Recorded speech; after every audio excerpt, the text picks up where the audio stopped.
I've got an old house.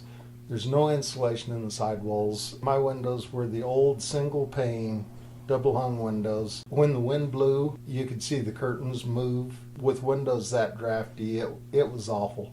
I originally heard about it from my banker, actually. I was wanting to do something with siding, windows, and everything, and I'd had difficulty getting my house insured. And to make a long story short, the banker had these same guys do her windows.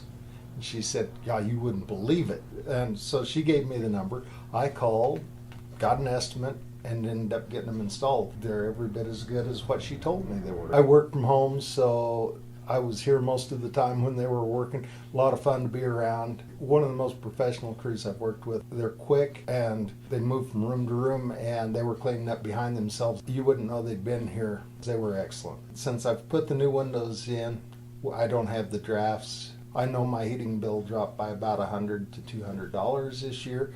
I've been very pleased with it. They're really good looking windows. I like these windows. Get to them, as quick as you can, because if you're needing windows, these guys will do it right.